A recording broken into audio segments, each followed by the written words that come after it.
हर की नौकरी लगी तहरा ऑर्डर पर आ भेज दो देवी माई बॉर्डर पर। अरे तो हमर सपना साकार माई कर दी हो। थोड़ा सा इको दे दियो भैया इको। अरे कि हमर सपना साकार माई कर दी हो। और आज हमारे बिहार के नंबर 1 म्यूजिशियन प्लेयर हमारे अस्कर भैया की टीम आइल बा। राजा राम एंटरटेनमेंट आइल बा जी। आज एकदम धूल उड़ाते धूल। अरे तो हमर सपना साकार माई कर दी हो। वाह जियो भाई जियो। अरे तो यार मिलो भर हम जनुआ करे अरजी हो।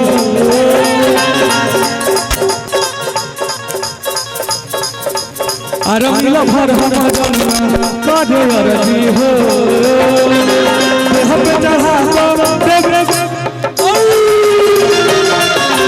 अरे मिलो भर हम जनुआ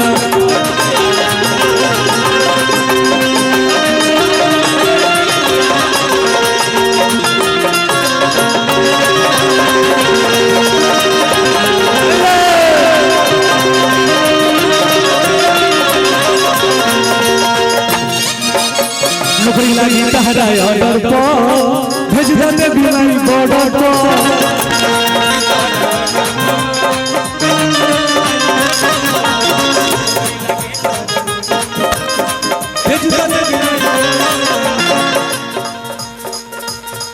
हमर सपना साकार माई।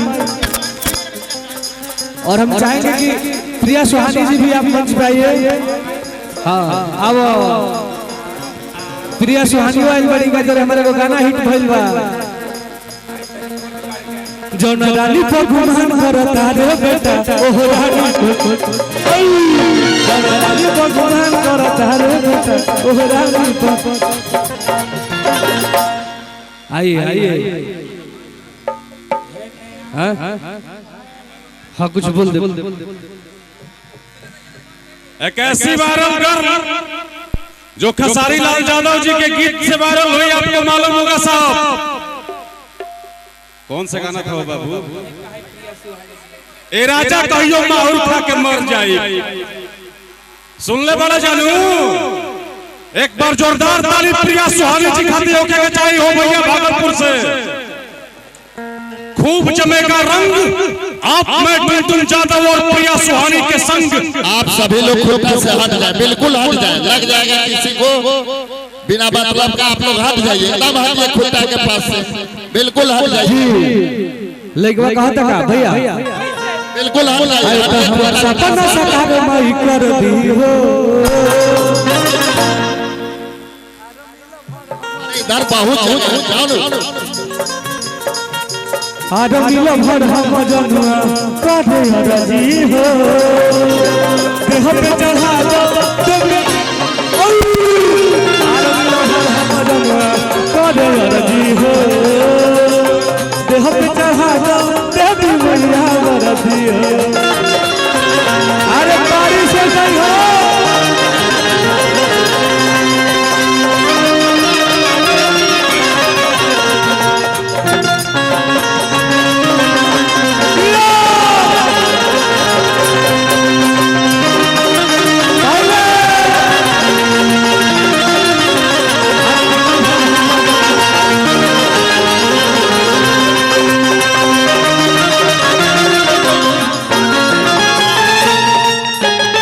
यही में भाव लागल कहा त लइकवा का।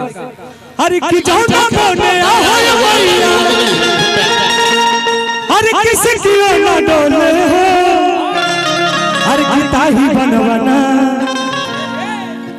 अरे कि जौना बोने आ हो भैया सिकियो ना डोले हो।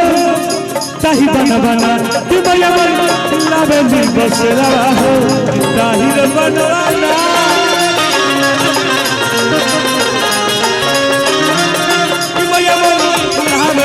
बसरा हो कि ताहिर बनवा एक साउंड बॉक्स के पास रहिए तो वॉलंटियर कोई ए लड़का तुम हटो वहां से। अरे साउंड बॉक्स के पास मत चढ़ो।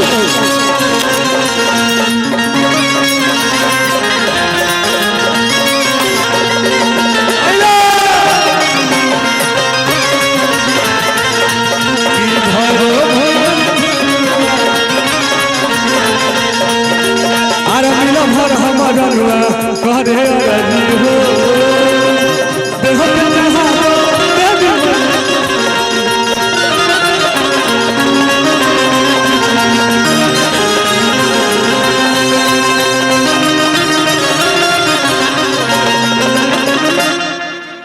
अंतरा में कहत लइकबा भैया भाई रे हरि की पास करा दोहरी टेन मैया पास करा दो फिजी को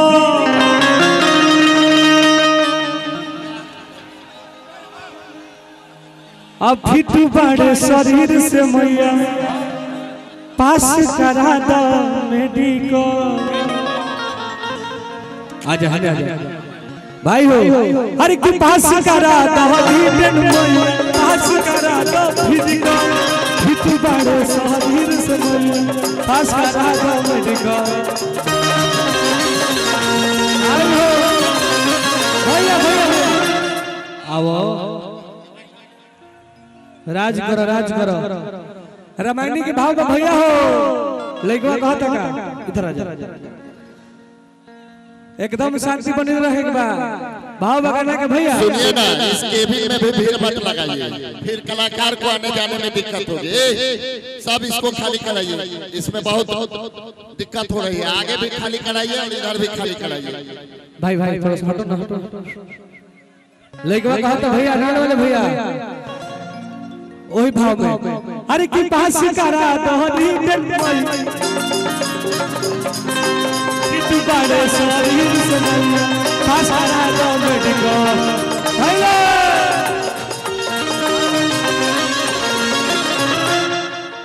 उन्हें कम एनर्जी मिलता है ना जाता मिली भैया थोड़ा सा करके उठा के रखो ना थोड़ा सा कम होके लागो आओ हरि की पास करा दोहरी टेन मैया पास करा दो फिजिको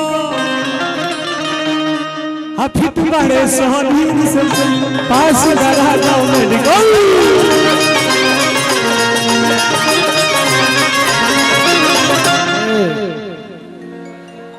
हरि की माई सृष्टि पे चल रहा मरजी हो ई गाना के सुन रहे थोड़ा सा हेने से। और एक और बात है कि जितने भी हमारे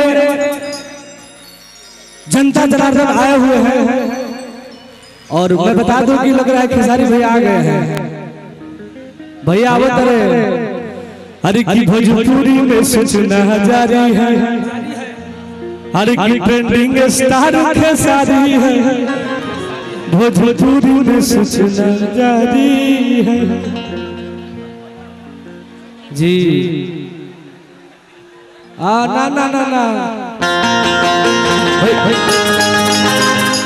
भैया ना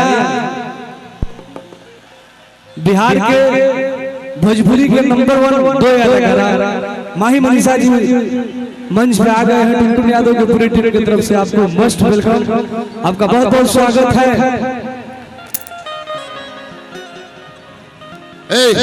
अरे उस तरह से मत शांति व्यवस्था बनाए रखो। ए बाबू हटो पीछे जी प्रणाम। रुकिए कलाकार के बाद नहीं जाएगा कोई मंच पर।